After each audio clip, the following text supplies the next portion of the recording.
To start a game of Lost Cities, first take the game board and place it in between the two players. The game board has 5 expeditions that the players will be investing in during the game.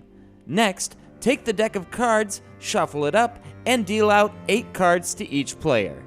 Then take the rest of the deck and put it next to the game board. This will be the draw pile. Now that everything's set up, it's time to start the game. And on a player's turn, they have 2 options. They can lay down a card on an expedition, or they can discard a card.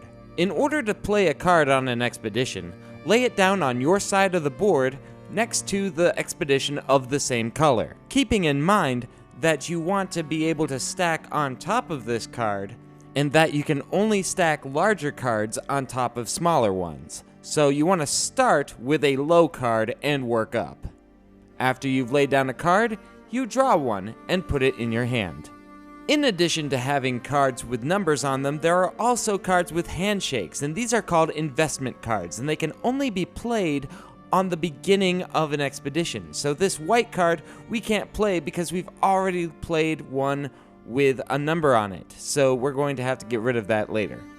Speaking of getting rid of cards, that's your other option when it comes to your turn. You can just get rid of a card by laying it down on the matching color on the board. And by the way, at the end of your turn when you draw a card, you can choose to draw from the discard piles instead of the draw pile. The round ends when the last card is drawn from the draw pile. Then it's time to score up your points. And this can be a little complicated, but I'll show you how it works.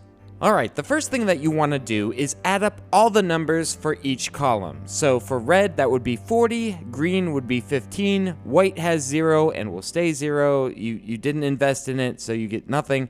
And then 36 for blue and 13 for yellow. Not bad.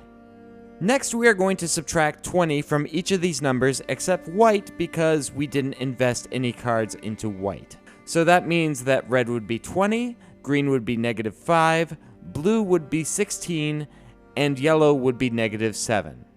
But we're not done. We're going to add the investment cards, and the investment cards multiply your numbers. So for red, that has 1 investment, so that multiplies it by 2, which brings it back to 40. And green and blue don't have any investment cards on them, so they stay the same. But yellow has 2 investment cards on it, so we're going to multiply it by 3.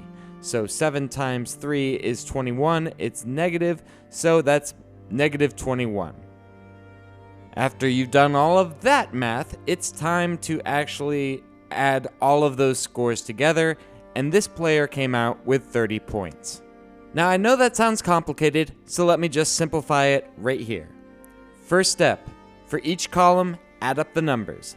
Next step, for each column that had cards in it, subtract 20. Next, for each column, you want to count up your investment cards. If there's 1, then you multiply by 2. If there are 2, you multiply by 3, and if there are 3, you multiply by 4. Add up your results, and that's your score. Obviously, this game was made by a mathematician, and I think it's really fun, even if it's pretty heavy on the math, but you be the judge.